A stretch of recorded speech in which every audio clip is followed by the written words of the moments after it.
Ayun nga guys, samahan nyo kami sa aming daily routine, everyday off bilang mag-asawa as a married life couple. So let's go, samahan nyo kami guys.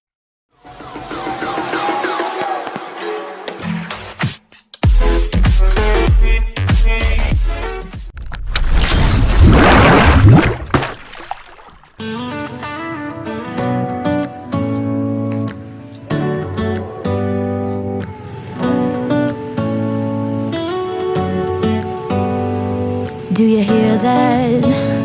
My sanity about to break while everyone I know's out. On a trip, on a boat, on a lake.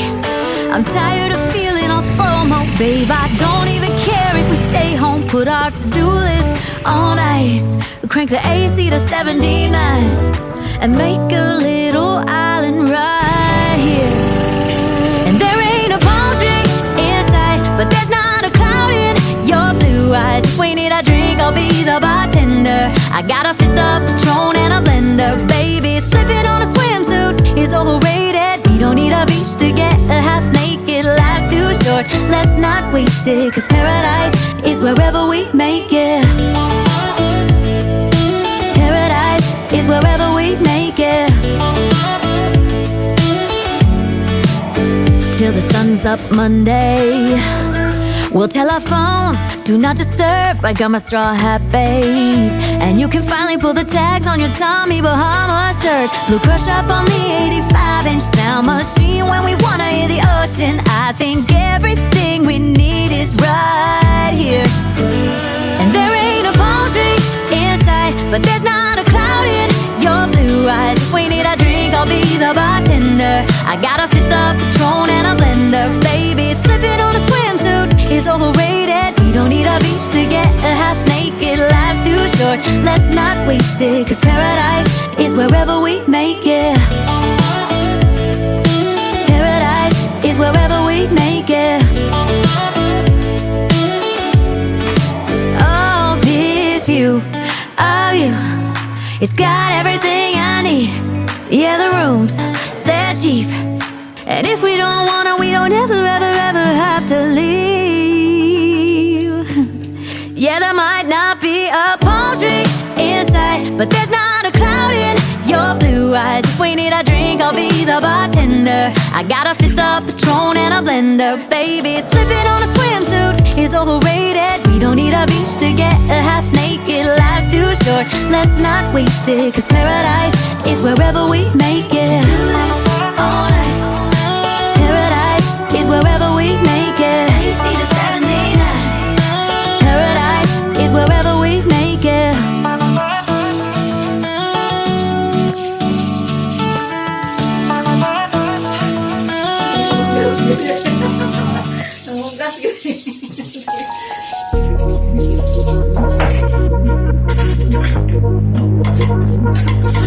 Hate it when my doubts and my fears swell up like the ocean. It feels like I could drown in my tears. Everything's overflowing. Scared that I won't get it right, get it right.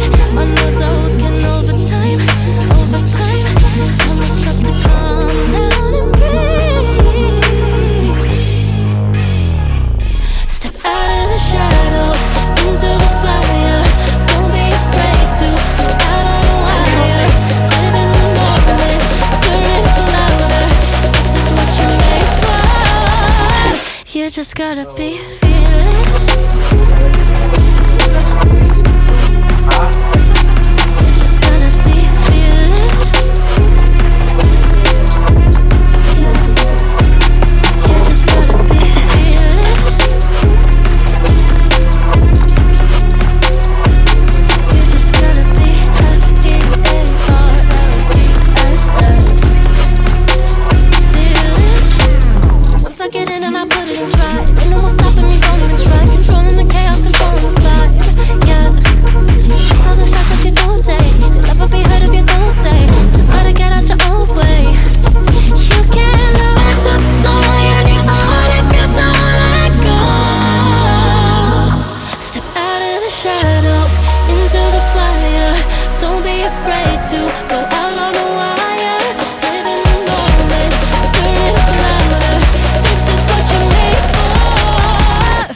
just gotta be fearless.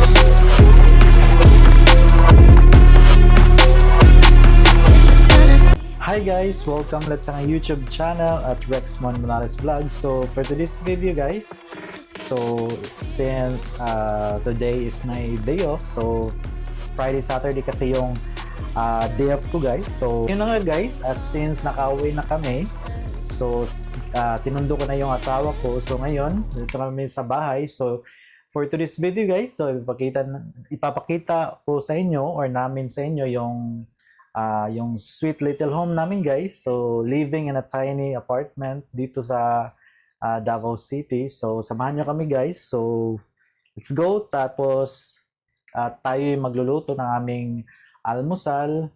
So let's go. Parang cooking vlog. So hindi naman ako masyadong ito guys, yung biyasa sa pagluluto. So yung mga natutunan ko lang na lutuin guys is yung mga basic lang, magprito. Tapos yung mga basic na gulay. So iluluto na natin guys, itong bawang.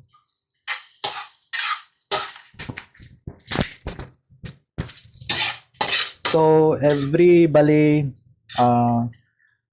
during day off ko guys, so bali hindi kasi kami nito yung same na off ng aking asawa, kasi yung off niya is Sunday, Monday kung Manila time, tapos ako naman is Friday, Saturday. So yun yung day off ko. So ang yung routine namin guys, so pag during off ko, pag Friday, matutulog ako ng maaga pag Thursday night, tapos susunduin ko yung asawa ko pag alas 5 ng umaga. Kasi mayroon kasi kaming motor guys, so sinusundo ko talaga siya.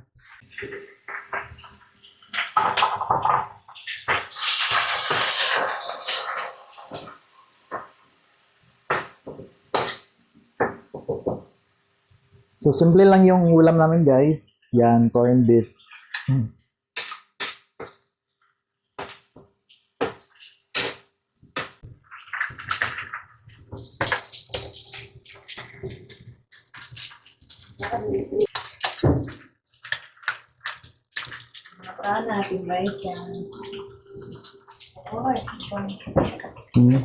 Cooking show.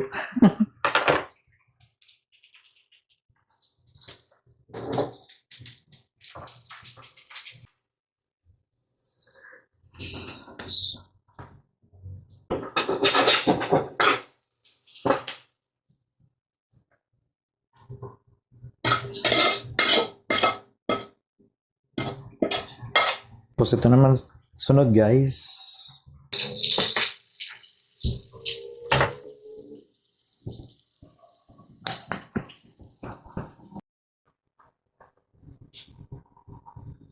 Hi guys, so ayun na nga guys, is tapos na ako magluto. So samahan nyo kami guys, tapos kami na ikakain sa aming almusal.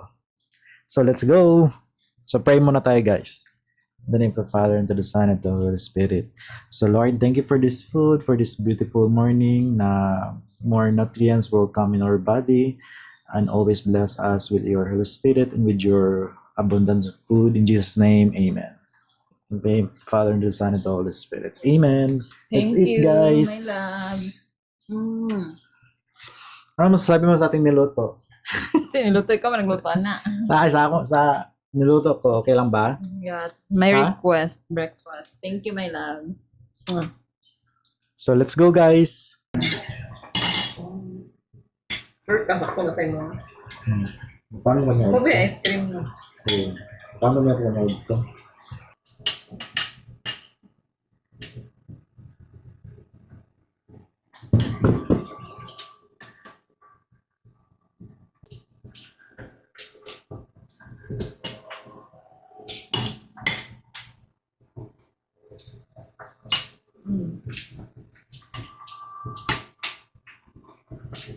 Ano ang sausage mo?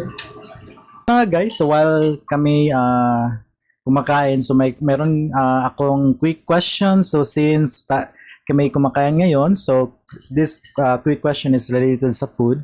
So, first, ano ang paborito mong pagkain at bakit? Kinsa ako? Oo. Sagot siya. Ikaw po, Jet. Oo. Ano po ka? Ikaw, anong paborito mong pagkain? Bakit? Madami, pork sinigang, bihon, or bami, basta maraming ricado, tapos atay. Oo. Ako naman is, usually, kasi nung abroad ako guys, yung adobo first. Adobo ng manok, tapos adobo na, pag nito, na baboy. Tapos, yung niluto mo, yung Shrimp? shrimp. Tapos, pagulay, yung, anong tawag niyo may bagoong na gulay? Pakbet? Pakbet. Tapos sabaw. Yun usually.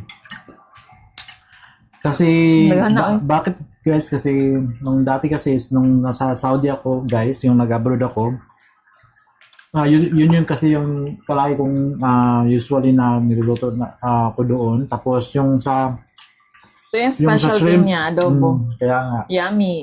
Tapos yung sa shrimp naman, naging paborito ko na siya guys kasi yung simula nung niluto ng asawa ko yung shrimp, buttered shrimp. Tapos may tahong. Sarap yun guys. Next is, anong pagkain na hindi mo talaga kinakain? Parang familiar sa akin. Okra. Okra, bakit? Anong feeling mo? Slimy. Tapos, yung may mga beans, mga beans sa halo-halo. Yun. Sige, Bisaya na atsal. Dati pala, nung bata ko, hindi ako kumakain ng gulay. Especially yung gulay na kalimutan ko. Hindi ka mukha pato eh. Ay, yun pala, no? Yung mga, yun kadalasan. Yung Bisaya nga manok, kanding. yung kambing.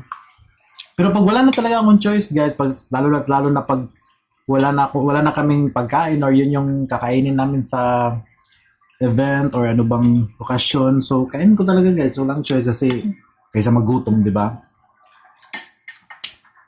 Third is sweet or savory?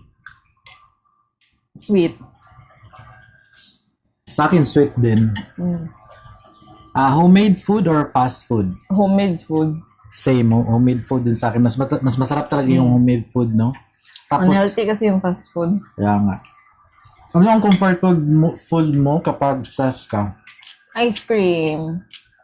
Ice cream? Ano bang comfort food ko? Lain ko na kayo magawa. Ano bang niluto ko?